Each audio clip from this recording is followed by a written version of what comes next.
Alrighty, good evening, everybody. And if you are in the second stream, thank you, because for a hobby where we're supposed to be so technologically advanced, we're done. We're done. I'm going home. It's been a great show, everyone. Thanks. So welcome to Monday evening. It's 8 o'clock here Central Time. Another episode of Communications and Cigars. Tonight, I'm joined by two very special guests. And you know what? I'm going to let them introduce themselves because from what I'm looking in the chat, everybody knows who you are. But for those that are not listening, please introduce yourselves because I can't do a good job at introducing. Chuck, I'll introduce you and you can introduce me. There you go. Above me is KK6USY Ham Radio Adventures. He has a YouTube page for a little bit over a year now, but he's a retired firefighter. And Chuck, you could tell him a little bit more about yourself because that's all I really know. That's it? You spent a week with me and that's all you know? Well, my mom is your favorite fan, so. That's true. Well, that's what I hear anyhow. Hey, and we got the ham radio dude who's actually over there someplace because it's different from what we're looking at. But ham radio dude is the most honest ham in ham radio YouTube. And if you don't want to send it, if you want to send him something and you don't want to get a bad review, it better be good. I've heard that a few times. Yeah, it's got to be good, otherwise he'll tell you. I'm the same way though. Yeah. You guys, John, good. Oh, go ahead. Say, John, thanks for having us here. Yeah. Thank you. Can help out. And there's a reason why I asked you guys, you two specifically. So right. I know there's a lot of people, that I do watch and I, jump on, contribute and stuff like that. But both of you have public safety experience. And that was what tonight's show was about. Because when I've been doing these shows, so we've been starting doing them since September, and we kind of talk about the whole, obviously, variety of different communications and everything and in between. And I had someone actually on Facebook message me, and he says, John, how have you seen communications change? Because I started back in actually 1994 taking a first responder class north of Highway 8. And back then, we've had massive changes in communications on the public safety side. But I thought what was kind of interesting is because with all three of us here, we kind of represent a really interesting part of it. So we're all in public safety, but Chuck, you're in Northern California, which not to be mean, but they say California, it's its own world over there. But for how public safety operates, like with the fires and everything like that, I've been in there for my other hats that I wear. I've been in Southern California when they had it, even what county was that? That a couple think it was like around Christmas time, 2 or 3 years ago. I think was that Ventura County. I think they had they had those huge fires there, and it was worried because it was like almost every county in California. Yeah, well, yeah, that's true. Yeah, that's true. To tell you the truth, the West Coast, California, and some of the Seattle and Washington really have actually put a lot of stuff that everybody uses now. A lot of it did start here, especially with like the bigger county, like LA County and those companies, and with we have CDF too. So a lot of the stuff that goes into the fire side of it did come from the West Coast actually. Right, and I think that's kind of the interesting part because I know, like, especially from the ICS structure of what we use today and stuff, a lot of that came out of California. Yeah, the ICS is actually what I was talking. Yeah, yep. I should have said that. Now the neat part about it, I think, then for Dude, you are actually south of me, down in Illinois there, so you're a little bit more closer to per se the bigger cities. Let's say down there, if a Chi-town, the Bears, right. but I'm up here in northwest Wisconsin, oh yeah, north of Highway 8. And it's just, I think that was, having you guys on from such, we're all in public safety or have been in public safety somehow, some way. But I thought it would be kind of interesting to kind of see how for each of your regions, it started out and where it's at today, and to see how this mentality of how the world of public safety communications has changed, and kind of maybe, kind of, I guess I would say speculate on where it's going to be going Sure. on there. So, Chuck, why don't we start out, because we were kind of talking about California. So if you don't mind kind of saying, like, how long were you into service, or because you're retired now, correct? Yeah, I did 35 years total, I think, with a small city department. But we started out dispatching through our own town, and it got to be where we started. When I first started, communications were kind of bad. We'd get a structure fire, and our dispatcher would call up, "Hey, Rodell, do you guys have it? Oh, you don't have an engine? Okay, click," and then go on to the next town, and just town after town after town, and eventually we end up going with the county system. The county was more fire oriented. Our dispatch was more police oriented. And Sean can tell you that we're two different worlds. They're into codes. We're into clear text. I mean, we do all clear text. They have codes and stuff like that. I listen to them. We could listen in on them. Mm-hmm. And with once, I mean, later in the system, we went from analog to digital. The county really pushed all that through. They were huge, but they were taking. Let's see, I think there's 3 or 4 departments total. But when I quit, when we got a structure fire, it was 4 engines and a truck. Oh, geez. Automatic, and nobody. They just all got dispatched. So, and the people in our town had no clue really of how much better they had it than they did when I first started. As far as now, you got engines coming no matter what, and then it's up to the first on. Like if I was first on scene, it was up to me to start canceling people if I didn't need them.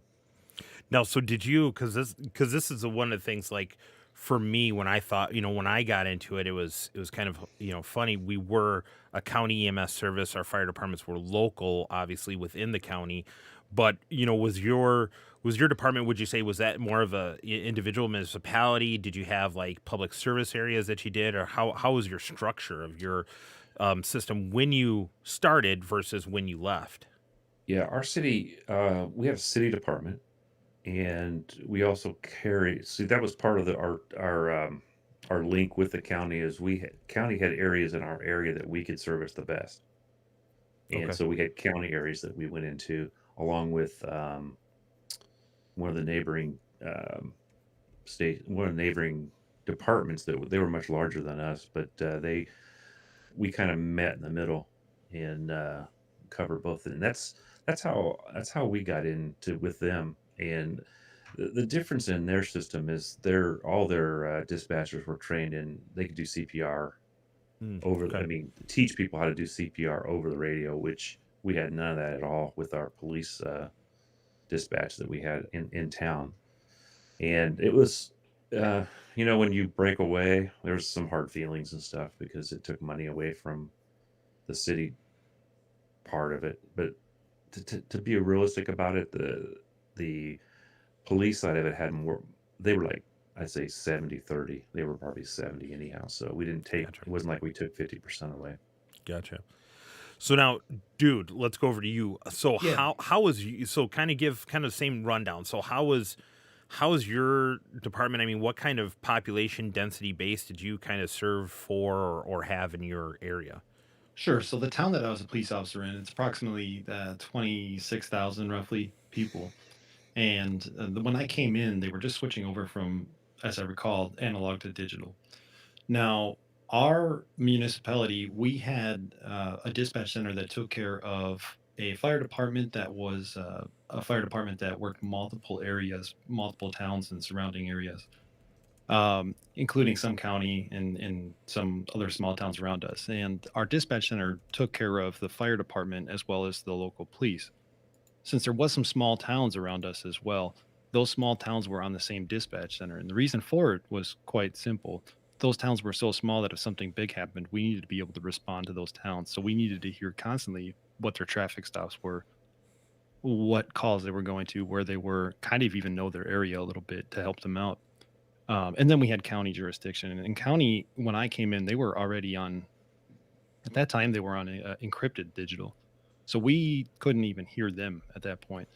But of course, I'm sure we'll talk about that in a few minutes, but that made it a lot more difficult to, this interoperability that we're going to probably talk about, made it a lot more difficult to understand what was going on in the county and understand things. But our dispatch center, at that time when I came in, they were consolidated just to the town and the surrounding agencies.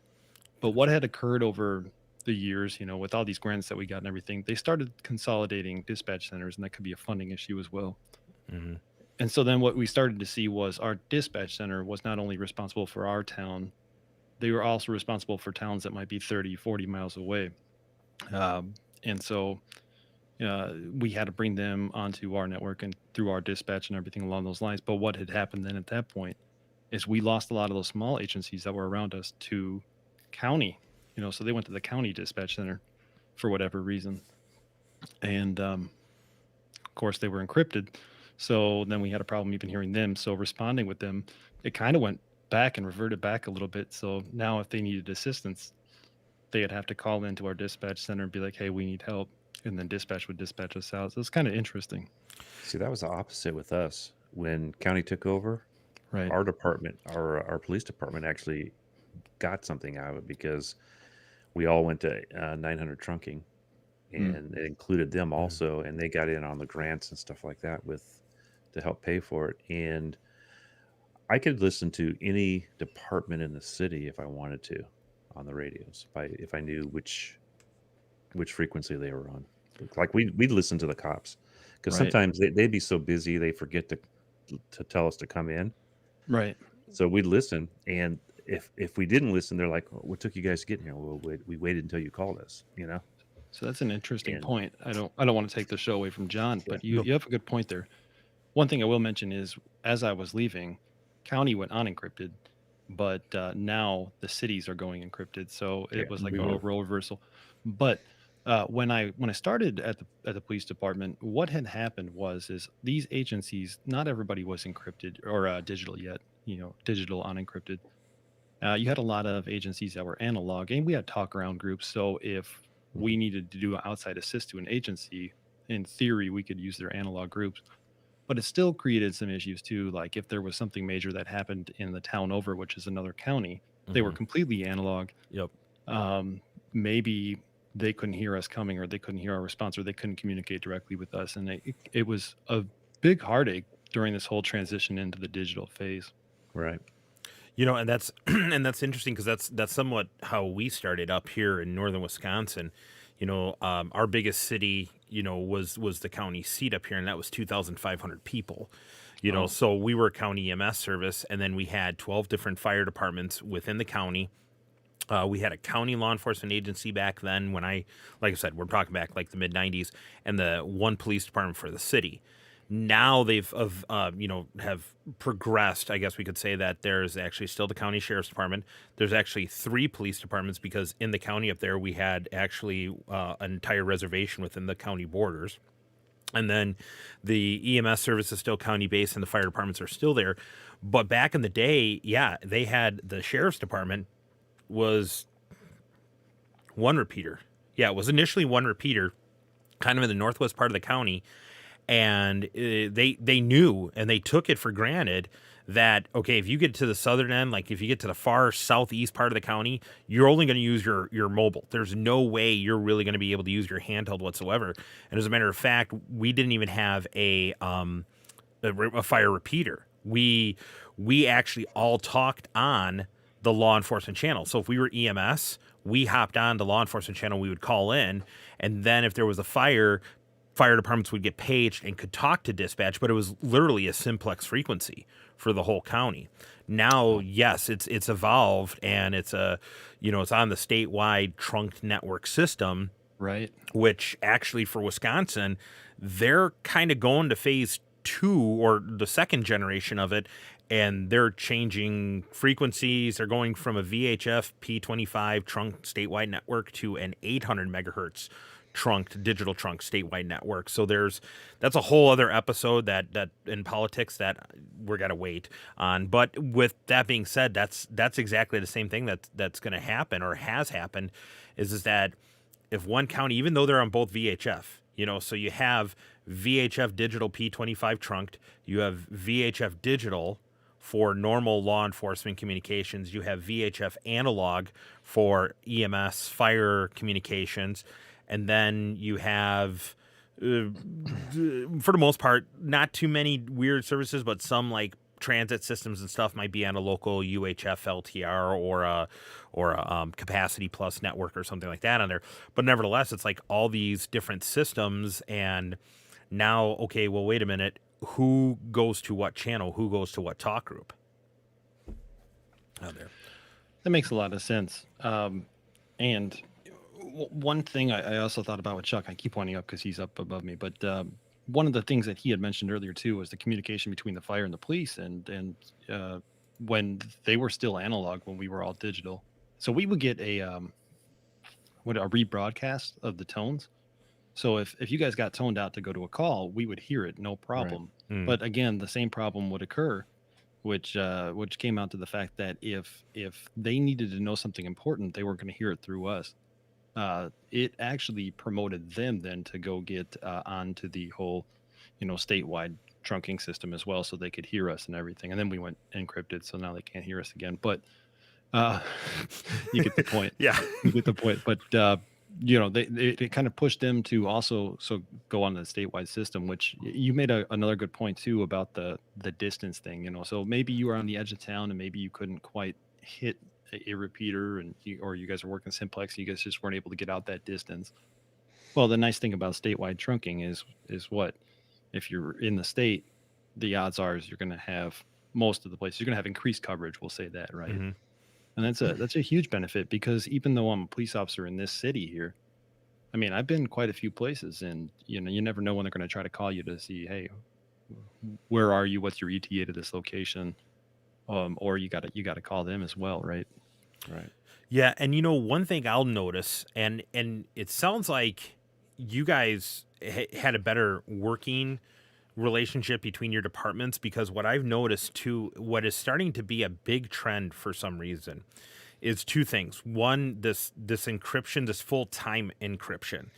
Now, having worked in public safety, even being on EMS now and stuff like that, and still involved in there, yes, I agree that there sometimes should be encrypted channels. I know scanner listeners hate hearing that, but no offense, when I worked for a sheriff's department in their dispatch center, and I was their supervisor and was part of the SRT team for the dispatch, we had an encrypted channel, and that encrypted channel was for us not to be on a 24/7 in there, but for us to give the commands. And there's nothing worse than going ahead and saying, you have the commander behind you and saying, go hot, or you have go orders, which meant SWAT could kick down the door. If they got to shoot, they got to shoot.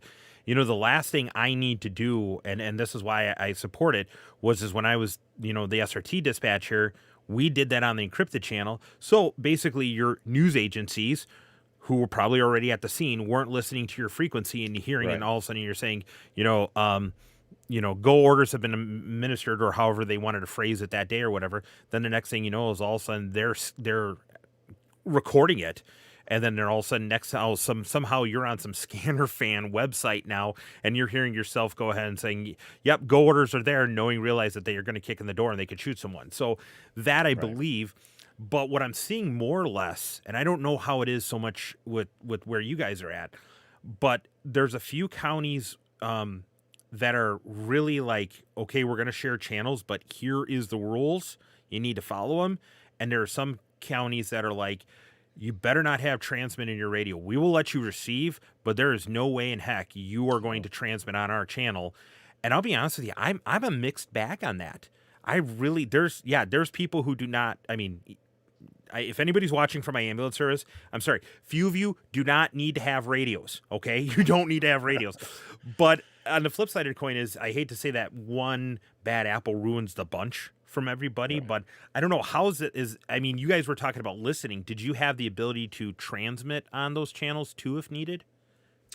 I could transmit to the cops, yeah, Oh, nice. or the corporation yard, stuff like that. But the cops also had their tactical channels. We had tactical channels too, and what that would do is separate you from the main. For us, it would separate us from the main dispatch. If we had a big working fire or something like that, they don't want to hear all the traffic, so they'll go to a tactical, and like one dispatcher will listen, Gotcha. and then they can go on with because they're dispatching, shoot, a bunch of different. Area. The area is like it was all of Contra Costa County pretty much, which is pretty big. But I don't think we could hear the cops' tacticals, and I think that was fine because it's like if the news people can get it, the person you're going in the door after can hear it too. Oh, Right? yeah. If they And want that's to. the point I was going to bring up too. I could recall very, very detailed circumstances where I was thinking, I hope this dude isn't listening to a scanner because it's pretty much us versus him at this point. Right. And yeah, so there is that need for encryption at some points. I also believe that not everything should be encrypted, but there is personal information sometimes that maybe should be, but also officer safety, responder safety, we'll call it. Yep. And as far as the communications between agencies, I can't really recall. I do believe that we had that capability. I know definitely with the town surrounding me because we were on the same talk group, but I don't really recall the other agencies. I feel like we could have if we needed to. Now, I will say one thing, dude. So I'm originally from the south suburbs of Chicago down there. That's where I was actually born and raised until about age 9. But I still have relatives, and I go back there and I listen. You know, when I get down there, I take a scanner for what you could listen. But I was always interested how and the reason is because how it grew into Wisconsin, where we have the MABIS system.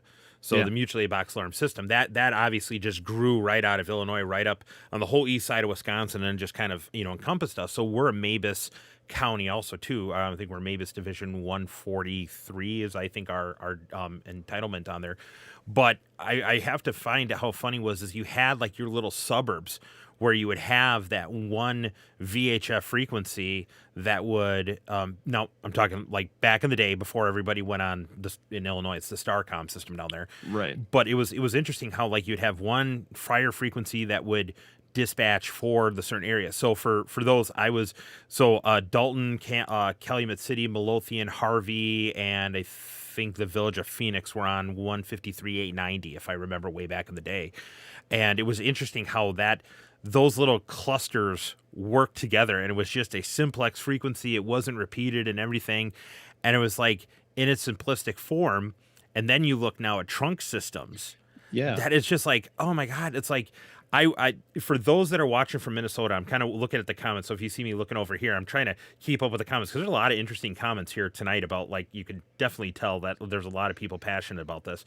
But, a big county, we'll rename nameless, in Minnesota, they had, I think, 4 law enforcement channels because they were so big. So they had like a north, south, east, west dispatch channel, and the detectives had 2 channels. When they went to the Minnesota Armor system, which was their big 800 megahertz statewide system, they like went literally to like 8 dispatch channels, I think, and the detectives went up to like 10 detective channels. And I'm like, for what? For what? I don't understand. It's just because you could. It was ridiculous. Is it one of those things where more is better? I don't know. But Ape did bring up a point before we get too far. Yeah. He said some places deal with the Whoop. Dude, I think it kind of froze there. He froze there, yeah. Yeah. Am I frozen? Oh, yeah, I'm here kind of there, but You're back now. I'll see it here. I'll pin it actually into the comments there. On there, but yeah, Ape, if you look in the chat there, I pinned it up there for what Ape's saying. Some places deal with gangs using fangs to interfere with police, and look at last year with the protests from Kenosha. I hope I'm okay now, by the way. They made it down to good. They made it down to Chicago where there was some looting going on, and it wasn't looting at that point. I'm not trying to whatever the situation. But the problem then became is Chicago is still strictly on analog, Yep. and you could listen to the scanner feeds. You could barely hear the police getting in because there was so much jamming with the Baofeng radios. Well, I say Baofengs because there's people selling them on Craigslist, right? Mhm. But the radios that are unlocked, right? And it creates an issue. So if you want to talk again about officer safety, I just wanted to bring up that point real quick. And I know it's not exactly what you're talking about there, John, but so for that sense of the matter, it's going to be a lot harder to jam, say, Starcom is what we call it. Yep. But the Mabus thing is good too, though, because now you got Mabus, right? And now that they're all going to be on talk around, right? It's going to reach out. Everybody's going to be able to hear it in that area. It's not just going to be Dalton, Harvey, Phoenix. It's going to be they hear it, but then it's going to get rebroadcasted to even other agencies around, so they can kind of keep their ear out in case it becomes a larger fire, right? Yep. Yeah. Yeah. So that's really nice. Yeah. And that's and don't get me wrong. I mean, police, fire, EMS. I mean, it's all involved. I mean, public works. Talking about public works here too. I had to laugh because once again, when I was young, like in my teens, and I started doing listening, the county which eventually I moved up to, they were using low band, and it was actually absolutely hilarious because we could sit in a scanner in the house and have the low band, or the frequency program in the low band, and during the night, especially like if there was a storm or something, I would have a hard time hearing the trucks talk to one another. But it was funny because you'd hear one truck like, truck 4 to truck 5. And all of a sudden, the truck must have been closer to me. It's like, yeah, I can't quite hear you. And then all of a sudden, some other voice would just come booming in. No, truck 4 was calling truck 5. And what was turning out is like another public works agency or something in Colorado on low band. It was doing skip. So they literally couldn't talk to each other in the county, but it's like they're skipping over to Colorado, and Colorado's relaying it back to the county in northern Wisconsin.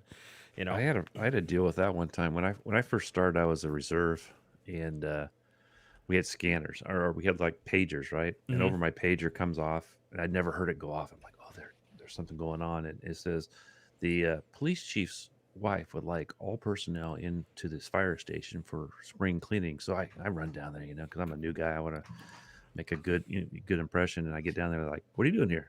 Oh, the scanner went off and said you guys need some help. And it was skipped from someplace back east.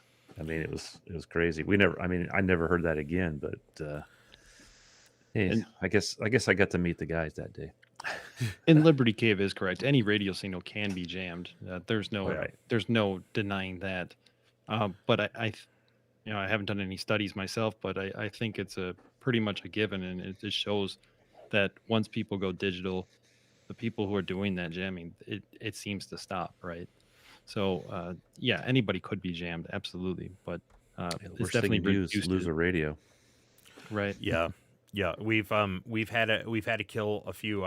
In my radio tech days, there were a few that you went along, couldn't find the radio, or the fire department, the member quit, that kind of thing, whatever the case may be, and you couldn't get the radio back, but you can then go ahead and log in and see it popping up on the system, and it's like, okay, doon, stun, and then all of a sudden magically the radio would just turn up at the fire department again, with the note on it, saying broken, won't power on, and then they give me a call, and I'm like, okay, yeah, hang on a second here. So you call in and have them re-enable the radio, and all of a sudden, yeah, it works. Here you go. So there are advantages to moving to these digital trunked networks and stuff like that on there. The county where I live now, we went in the last year or so, we went to a, I guess you can call it simulcast multi-receive system on there. But one of the requirements that they did is they said each department is going to be responsible for the people on their department who have the radios. So they really made it more localized. But in order to even have more control over the system, they moved us to MDC 1200 signaling on pre-tone. So each time you key up, that ID is coming across the dispatch console. So that's nice because, yes, they could still kill our radios. But then if I'm getting the crap kicked out of me for some reason, and if my wife is watching, I'm always safe when because she's a medic too, but she's like, you're one of those supervisors, whatever. Anyways, and you know what, by the way, That's the only time I can actually boss her around is when we're on duty together, Oh, and I just want to yeah. clarify that. How's that work when you get home? Yeah, no. Um, as I joked to saying, what did I say the other day? I said, uh, um, was it command in the streets, oppressed in the sheets there? Because all the guys I go in, well, like they'll come on and I'll be like, yeah, hon, I'm gonna need you to wash your truck today, and I'm in trouble tonight, ain't I? Yep, you are. Okay, thanks. But nevertheless, getting back to it, but it's nice because then, yeah, if we need help, if we need a radio killed, if radios get moved around, or that kind of thing, those little nuances are things I think that are really, really important about that. Well, yeah, and you kind of hit on it too there. The Starcom or these digital talk groups and trunking groups rather, these Motorola radios have GPS enabled in them, right? Hmm. And I don't know this for sure, but they should transmit location as well, right? So authentication as well as location. Our engines did, but I don't think our radios did. Yeah, it all depends on how the system is set up. Yeah. A lot of these, more conventional systems, they're not doing it. And I think now when we move to, for those, I see a couple things like, like, hey, it's kind of hard to follow this and stuff. Basically, saying it is that as we get more advanced, you can have more features packed into digital trunk systems. But I think on what, for scanner listeners, the phase 2 systems, they Yeah. have these data channels now where they can force that authentication, and then when they're actually transmitting, they are sending GPS coordinates back depending on the radio on there. Right. Yeah, I think that's how it goes. Because like the APX 4000s, for example, they have GPS capabilities, and I can't remember what Motorola calls it, but I think it's called Smart something. It's And called a good bonus. That's really what it is, right? right, right. But if you do think about it in the same sense too, again, officer safety, I'm getting the crap beat out of me. Right. I do also like the fact that, but that's nothing to do with trunking. But like you're on the ground, all of a sudden your radio goes off because the emergency button gets hit or whatever. It's going to send those location or those coordinates out. People are going to know where you're at to get to you. Yep. Yeah, we And did have those seconds buttons. matter. What's that? We did have the panic button on ours Yeah. where you hit it and it would alert the. Ours didn't. At least they didn't. Well, I haven't been out that long. They didn't have GPS. Our engines all had it though. We had the little things on top, and Sure. I knew guys that would like put their little pie plates over them if they wanted to hide. That was the Yep. ambulance guys though. Tuna cans. I Yeah. remember when we, once again, back in the radio tech days, we installed, and it was basically, it was, for the most part, it was APRS, but it was a commercial thing, and then Mhm. they would have different things. So when they would turn on their lights, it would send a quick data burst, and then the dispatch center could see, oh, yep, Unit 4 turned on its lights and they're right here. And then the same thing with the siren and all that jazz. But they would get smart. The hockey puck they found out was the GPS, and they would take a cannon. I mean, these are really ingenuitive, people, these paramedics, that's like they would take and cut open a tuna can, put, how do I say, like a magnetic, like sheet almost kind of just around the edge, and they would clomp it right on top of the GPS, and they drive around all day. They're like, Unit 4, we're not seeing your GPS. Oh, I don't know what's going on. And all of a sudden, magically, they come back in, and it's working at the end of the day. But there were a Right. few astute dispatchers that weeded that one out pretty quickly. Right. Sure. Well, I only knew one guy that did it, but that's another thing about coming to a system that's almost universal per state, and is the fact that maybe we had one repeater, or I think we had like two, for our city at that time. Well, if we have a major power outage and for whatever reason our generators, I mean, distinct worst case scenario, our generator goes out or doesn't function correctly, what happens then? Well, we're all in simplex, and our town's not huge, so it may be a problem in low spots and everything, but with this new Starcom or P25 system, it gives us the opportunity now to be able to go to the next repeater or the next site, right? Yep. And so it makes it a little more convenient to not have to.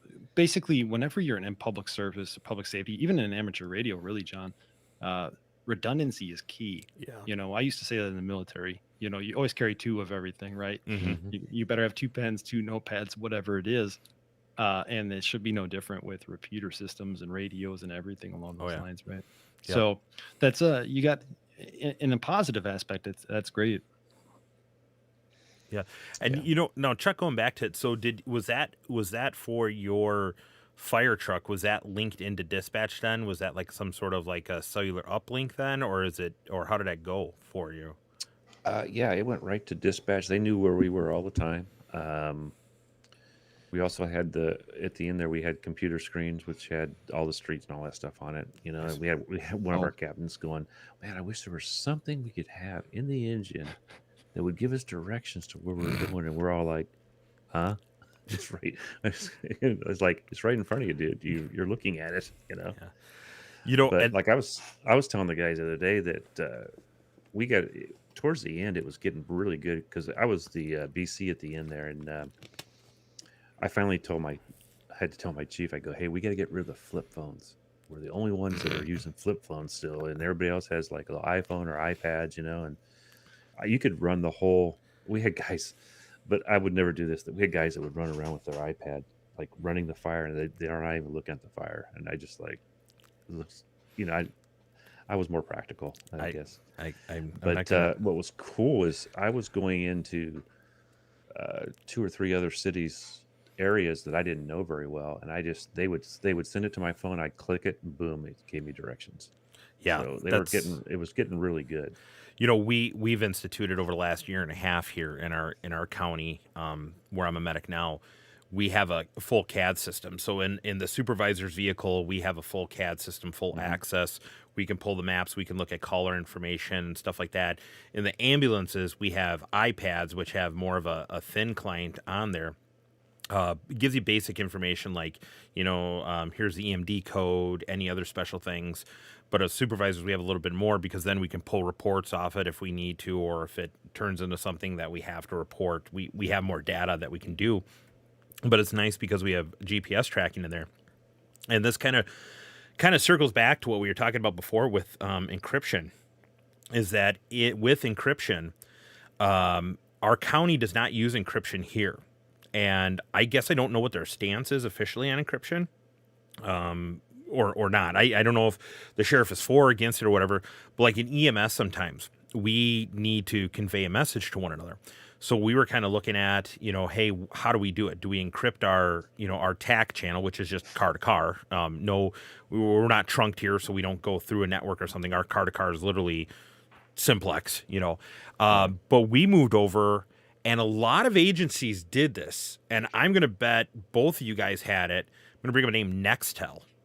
A lot of agencies back in the day, that was their form of encryption, was using the Nextel network, yeah. because then it was easily, and Nextel could even be connected into radio channels if he needed to, but that was fully end-to-end encryption, and literally push to talk, wait for the chirp and you're good to go. Right.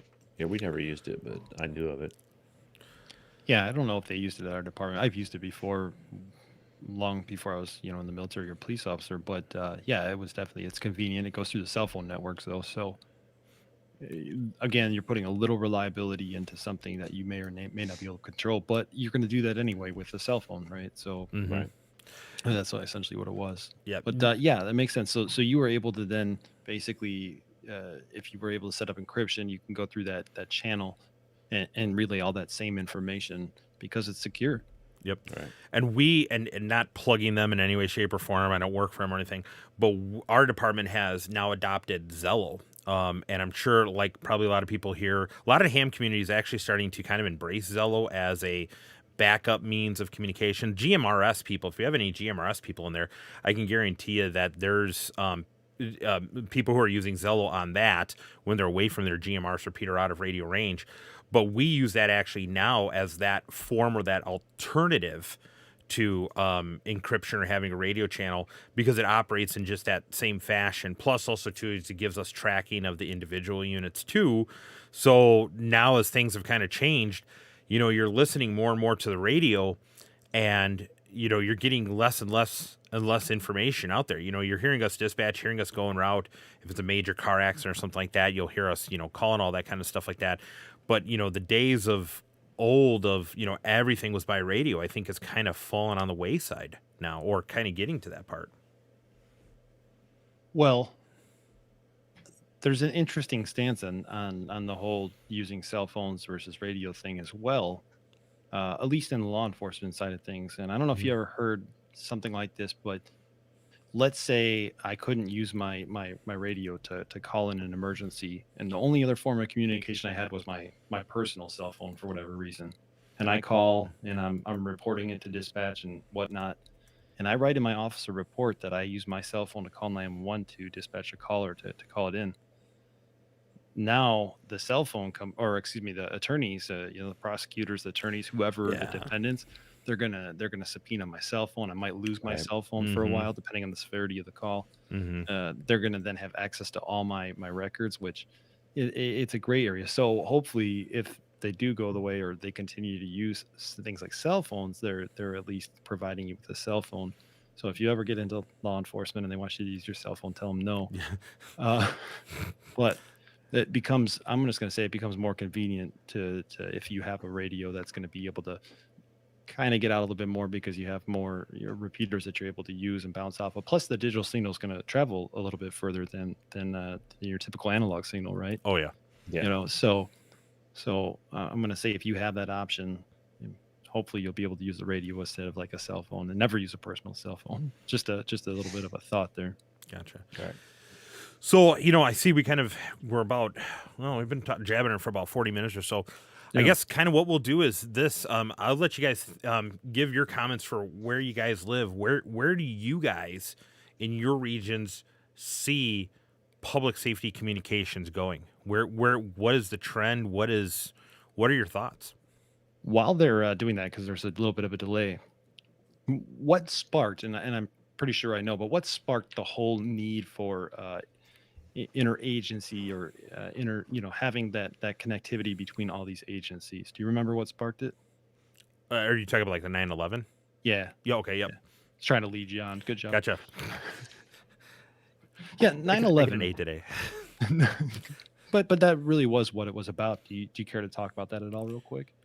Yeah, I think I'm glad you brought it up because when I was a training officer for the ambulance service, the other department I was on, I actually, and I still actually kind of, I don't know if you can see it, but I get goosebumps thinking about it when we were talking about radio communications and making sure you get off that rig, you have a radio with you, or if you have, like, let's say 4 people on an engine and you only have maybe 2 radios, then you guys partner up on there, because I would play the actual audio of before the towers collapsed, Yeah. of the and I feel so horrible. I can't remember which engine companies they were on there, but I remember one of them was something Oreo to da da da da da.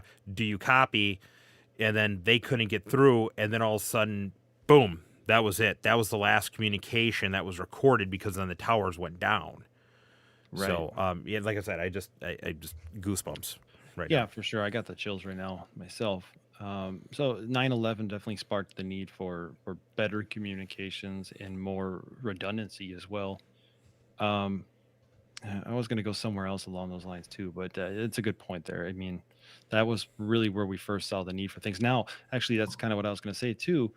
Let's say I'm outside of my agency and all of a sudden, I lose my radio for whatever reason, or I find another radio on the ground. I can pick it up and I can continue to communicate just like I would on analog because it's a talk group. But if it's programmed correctly, or you're in a digital talk round, there shouldn't be a loss of communication. Is what my point is. So maybe your battery dies. I've had that happen. Right. I'm on a call for an outside agency. I'm there for 17 hours or whatever it is. My battery dies. They give me another radio, and so I'm like, okay, well, this will work, and I can still hear my agency if I need to. So, just a thought there. I Let's always see what we worried got about in our the chat. radios.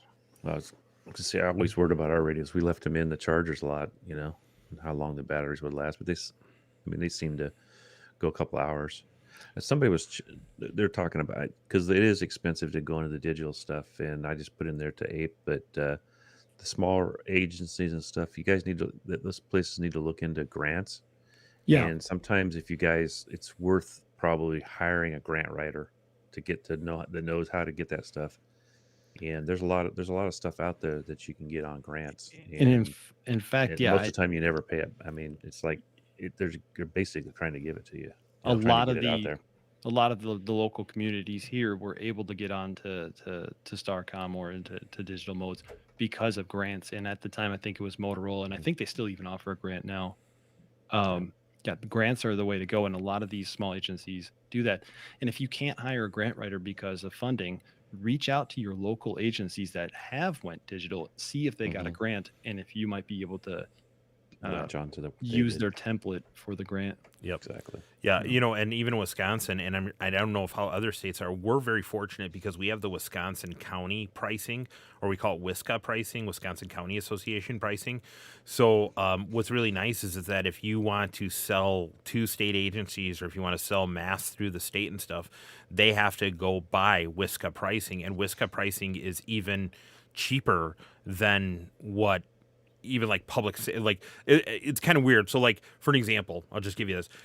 Was kind of working on a microwave project off hours, helping out some things. Like if the county IT department was to buy some Cambium radios and for a microwave link, right?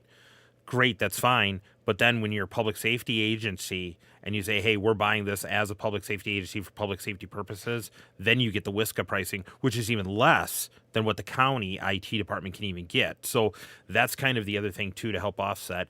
But the other thing I would tap off that is two things: budget for it. I can't tell you how many times I see it's like, oh, well, we got a cracked antenna or something. Well, you know what? Buy 5, 10 antennas because you're going to need them. The antennas are going to break and stuff like that Right. on there.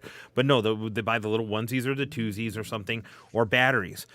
Oh, good God. I remember we got the grant radios back in like 2010 for the county, and like 2014, they're still using the same batteries. And I'm like, and they're doing Chuck. Their fire department's doing what you're doing. They're Right. cooking on the chargers, literally. Right. Sure. Right. You know, the batteries are like fat midgets now, you know, because they're so burnt out. Yeah, I'd leave mine out during the day, and then make sure, hopefully, remember to put it back in at night. We did. We would have a. We went from. So this is how we progressed. When I first started, the captain had a radio. The engineer could scan. You could use the onboard mobile for his radio, and nobody else had radios. And when I left, everybody had their own radios, and a lot of times there was like an extra in the engine also. Yep. And the second thing I would say, and it kind of was like what I did for my episode last week, we have it listed in all of our ambulances. We have carrying it down there. We have, for the most part, an ICS 205. So we have a com plan and form. We know, and we build it into muscle memory to the point where we even try to make it so that people don't even have to pull the radio off. They know that, okay, dispatch is either turn it all the way till it stops, so either channel 1 or 16. But then if you're on Mhm. channel 1, it's like, okay, click, that's our TAC channel. Click, that's the hospital channel. Click, that's the paging channel. Click, you know, that kind of thing to do that. But to lay out for those interoperable issues and stuff. We have an issue here with Minnesota because Minnesota is 800, and right now we're all VHF. The state of Wisconsin's looking at going 800. So those that are using the system on 800, that's not a problem. But for us that are still going to be VHF users, because we can't support 800 for coverage, we have to come up with that tactical plan on our own. Right. Do you know Bendix Kings? Yes. I used to hate those things because anytime we'd go on like we'd go to a fire, on a strike team, you meet up with Cal and they're like Cal Fire and they're like, well, we need your Bendix Kings because we're going to clone them all. And it's like, I hope you guys know what you're doing because I don't know how to clone this thing, And it's like we never used them. Those things have been around. I mean, they're pretty antique, and I don't know if they've ever moved past those. I used to hate that. And then we'd go to fires in our area that were Cal Fire areas, and right in the middle of the thing, we'd have to switch to their frequencies. I'm like, it's easier for them to switch to us because they're driving there, we're working, and it's like you need to switch. And I'm like, guys, sometimes we move a couple steps ahead and a couple steps back. To me, it was like they should come to our channel since we're the ones putting the fire out. There's a And then lot of growing and when you pains in get it. there, we can switch then. Yep. Yeah, there's a lot of But growing pains in it for sure. yeah, because then I, I'd I have to talk to a plane. We'd Yep. have to I guess it's the spot. most important thing that you learn from law enforcement. And I was told when I first started, it's like as long as you go home every day safe, no matter how bad you did, Hmm.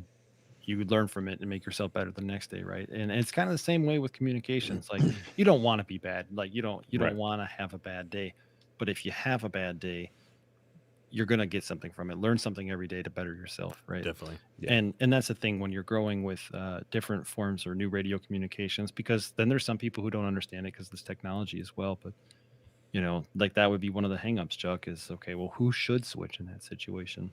Yeah. A couple of things I saw in the chat real quick. Yeah. Yeah, Liberty Cave mentioned there are some people who will come out to the rural areas and help you with grant writing, usually from those companies that are trying yeah. to sell you the equipment. And that's a good point to mention. And then actually, we uncovered problems during the Murrah building bombing aftermath in 1995. So that's something I didn't know. Thanks a lot, Phil. Yeah, I see that there. Well, yeah. Yeah. Yeah, and Phil's just I think he's just across the river from me, as we jokingly call it over there in Grey Duck Land. So Yeah. We do the same thing with fire engines. Sometimes you tag on to a build from like LA County or something, and the company says, "Well, you guys can tag on there and get their because they're buying 100 of them, Yep. Oh, yeah. Sometimes, but you had to get it the way they expected was the only thing. It didn't always work out for us. Yeah. Well, guys, thank you very much for joining me. And I wanna go ahead and I want to make sure that you guys get the credit. So if you don't mind, go ahead and let me know. You guys have your own channels. You guys also do something fun on the weekends that I like to when I'm sitting in the squad, as we're talking about public safety communications. Do so. Go ahead and definitely give a shout out for your channels and everything here. Chuck. Well, I'm Chuck from KK6USY Ham Radio Adventures, and then Dude and I both do coffee and ham radios on the weekends, and actually Tio's doing those on Mondays also. So check us out if you haven't already. Most of the people here I know. Yeah, we definitely like to have a good time. Usually we do cover topics. We try to bring people in from any company. It doesn't matter what. The floor is on whoever wants to come on to talk about whatever they want to talk about with their business or their product. And we even started doing something like we did this last weekend too, where we just take the whole hour because we're not monetized at this point, and we just make contacts with everybody. So we say, hey, let's pick a frequency, and we try to make contact with as many viewers as we can. So it's a good time. I would definitely encourage you to at least check out Coffee and Ham Radios if you haven't. And I do have to say that was kind of fun watching that on Sunday, the little bit that I could. I actually was on orders to take a break this weekend here and stuff and kind of do that. So I sort of kind of did, but I watched a little bit on there, and that was kind of a pretty cool thing on there. Ape is on there too. So I see Ape is in the chat there, but I did do the pin on there. So if you want to see it, the YouTube link for Coffee and Ham Radios, and then earlier I did pin your guys' channel on there too. So if you're watching the replay, definitely do that. And then guys, if you don't mind afterwards, feel free to go into the comments and then put the links to your channels on there. And Awesome. And definitely on there. I really appreciate you guys coming on. You guys do a good job on Coffee and Ham Radios. I really love watching it. And I was just honored for, I took a chance. I said, hey, I want to really talk about, like I said, just on there. And I think, dude, we kind of mentioned that, wasn't it? Like a couple months ago. Yeah. And that's kind of what sort of sparked my idea and saying, that's a good idea to do it. So I figured what better way to do a show? It's after the holidays, in between holidays. So I guess I shouldn't step on John's feet, but I'm going to do it because I think he'd agree. If you guys like the concept of 3 first responders getting on a stream every once in a while, hell yeah, not super regularly, but every once in a while, let us know. Let John know specifically.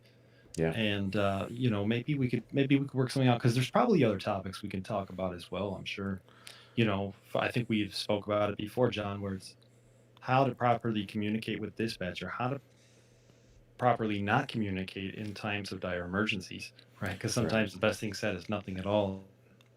Yeah, and to go with that point even more, one of the things, and as a matter of fact, I got an upcoming show that's going to be entitled one on the topic of radios and movies, because I just watched my favorite Christmas movie, Die Hard. and iHeart, they were not CB communicators. They were Kenwood UHF radios. But we're gonna be okay. Maybe they did some kind of mod. I don't know. Changed the crystals and. But they talked directly to LAPD. So I mean, hey, right? Oh, but it was the '80s, right? But that never. might have happened then. Never to, but digressing. Yeah, I mean that would be great if people are interested. I would love to do this a little bit more because my mom. I'll pick on my mom. My mom sometimes watches this show. Mom, I'm not picking on you, but not everything that you see on Chicago Fire happens in real life. Because she'll ask me, she's like, "Does that happen? Does that happen?" And I say, no, mom, it doesn't. No, mom, it doesn't. And then actually I ate crow on that because back in June, I had an incident where a patient went into cardiac arrest on me and literally my ambulance died on Interstate 94 about 7 miles away from the hospital. And then after, I don't mean to laugh, it was a horrible event. And at that time, it was just like, you're like, okay, call dispatch, we got this, call this fire department, get there. But then afterwards, my mom called me a day or two later. She was like, how was your shift? And I said, okay, remember how I said it doesn't happen on Chicago Fire as it does in real life? She's like, yeah. I'm like, okay, so it sort of kind of happened in real life like it probably would on Chicago Fire. So, yeah, it's, yeah, I was wrong once. That's it. It does happen. It does. Something just appeared, man. So yeah, I don't even watch this show. I watch it because I watch more police stuff than I do fire stuff. I live fire stuff, so. All right. Well, you know what? We've been going for an hour. I'm gonna let you guys go. I know it's getting late for us here, dude, and then Chuck. I'll let you go. Have a good evening. Thank you guys for tuning in. Thank you for everybody tuning into my channel. Remember, we are here Monday nights at 8 p.m. If you do have an idea for a show, if you're interested in having some people get on and talk about public safety communications or more so like we were kind of doing tonight, my email address is on there, communications-cigars@jjkcom.com. And we'll be more than happy to go ahead and take a look at it. So for everybody that tuned in tonight, Chuck, Sean, thank you guys for coming on my channel. We'll say 73. Sit back and Thanks take for care. having us. Stay safe. Yeah, thanks for having us.